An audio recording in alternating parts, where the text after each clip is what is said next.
the 5.4 gigawatts, as we talked about, we are actually commissioning the cell facility at this point in time. Dry runs of the cells has begun. We should be having commercial operations commencing, I would say, middle of December. For the US, we have future capacity in mind, 3.4 gigawatts of additional module capacity and potentially 5 gigawatts of cell capacity. All of this is under evaluation. We are constantly observing and monitoring the situation in the United States. Extremely bullish about United States, extremely positive about the market in United States. Irrespective of the dispensation, one fact will always remain, and that is the primary demand driver of low-cost energy. And solar power, as we have established, is the lowest cost power available to mankind at this point in time. We believe that is going to propel growth in the United States, and therefore we remain committed to the United States. On the right-hand side of the slide there, bottom, it just shows the way in which our module capacity and the cell capacities are going to build. This chart here is primarily for India. You need to add the United States capacities, which are shown on the left-hand side, to have a complete understanding of where will we be. In 25, as we end the year, we will be having 13.3 gigawatts in India, 1.6 in the US, so that will make it a total of 15 gigawatts by the end of this financial year. And by the end of financial year 27, in India, we will be having 21 gigawatts of module capacity and 11 gigawatts of cell capacity. And then, of course, you can add to that the module capacity and the cell capacity that will potentially get added in the United States. Going to slide 10, we are not going to stop at solar. Waaree's ambition is to move towards a broader energy transition theme, and that's the reason why we are foraying into green hydrogen and battery energy storage systems. Our electrolyzer manufacturing plan is in advanced stages, and we should be in a position to communicate the same to you in the next 2 months' time. We are getting into renewable power infrastructure. Our board has just sanctioned 600 crores of investment for this particular foray, which we are going to use for connectivity and for bidding. The broader energy transition and other important elements of energy transition are something that we are going to drive towards. Solar is where got us here, and it is these other broader energy transition themes which will drive the present and the future growth for this organization.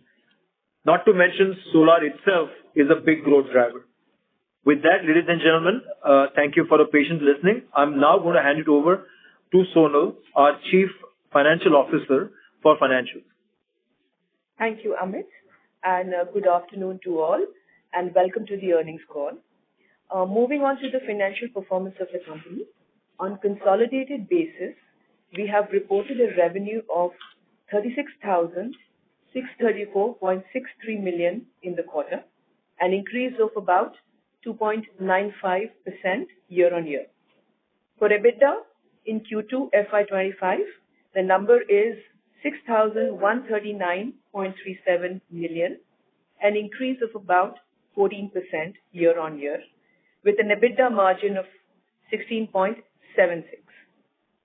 Profit after tax stands at rupees 3,756.59 million, reporting a growth of about 17.35% year-on-year basis. Talking about our H1 performance, we have reported revenues of rupees 71,598.76 million in the H1, an increase of about 2.67 year-on-year basis.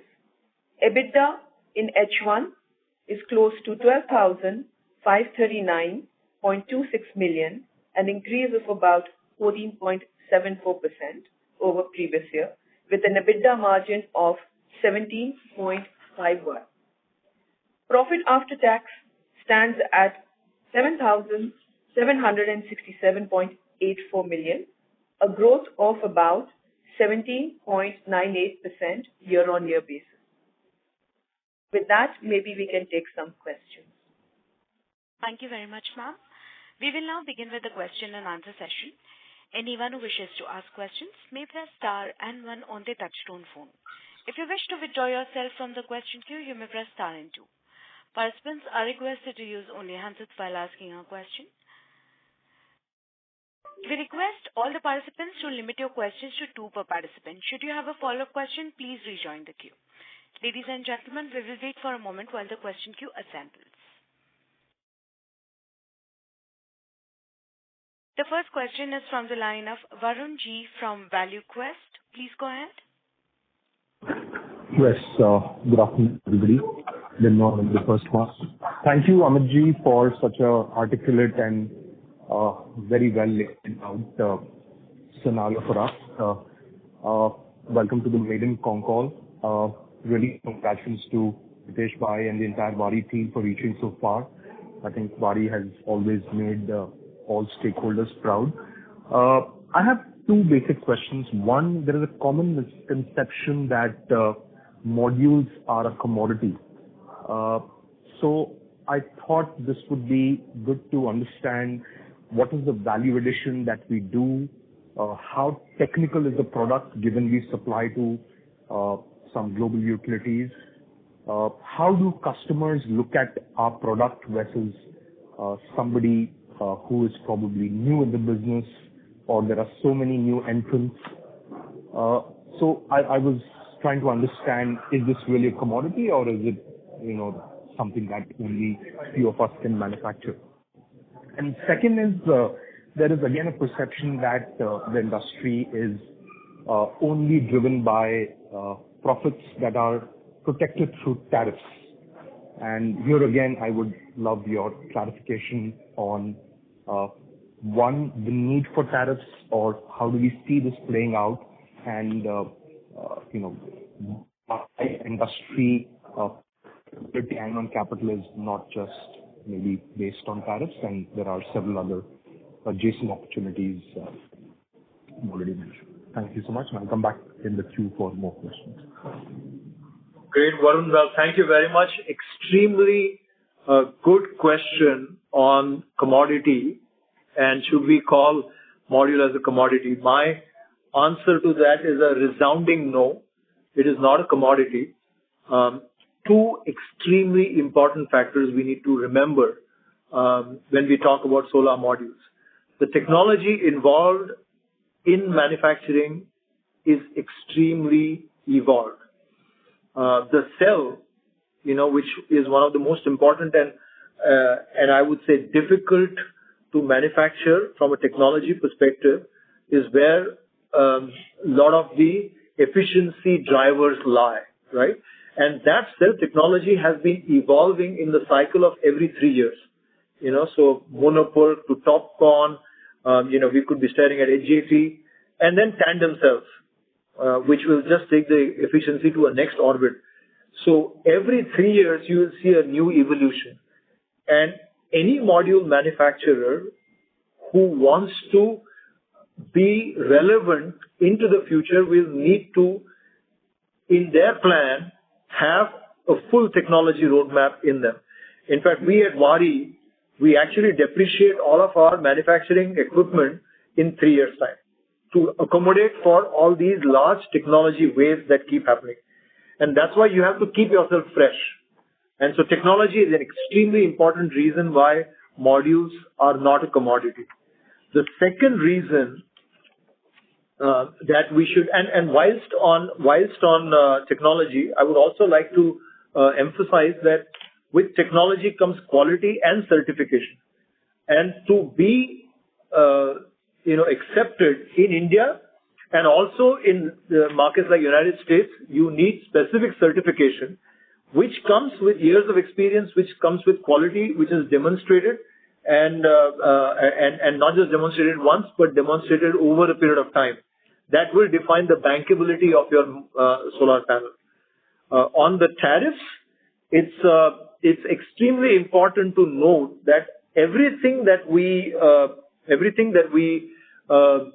do from a business and a model perspective is agnostic to tariffs. So all of our business plans are built to stand on their own. So even if the tariffs tomorrow are removed, they should stand on their own feet, whether it's in India or whether it's in the United States.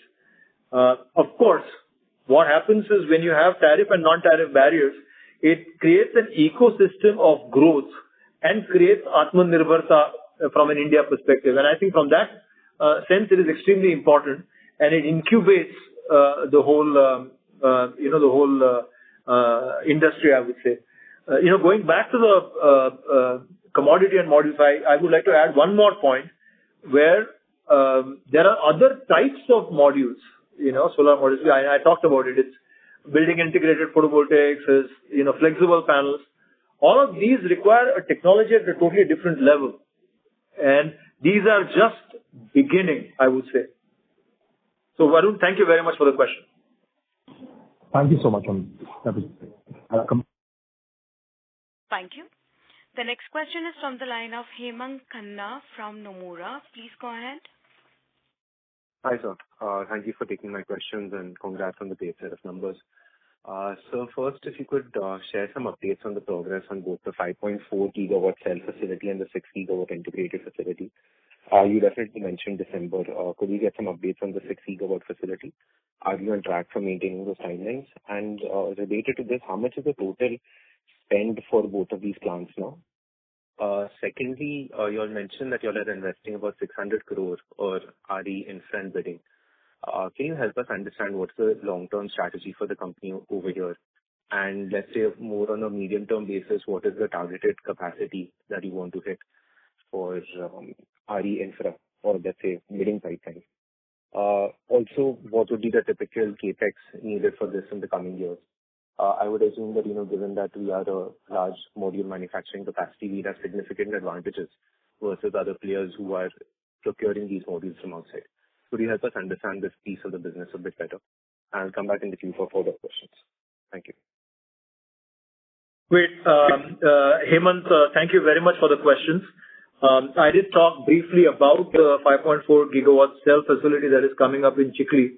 There's good news there. As we speak, the pilot runs for cells is already up. Parts and pieces of the equipment are being tested. I would believe that we should be in a position to declare commercial operations to be up and running somewhere in the second half of December. That's for 5.4 gigawatt cell plant.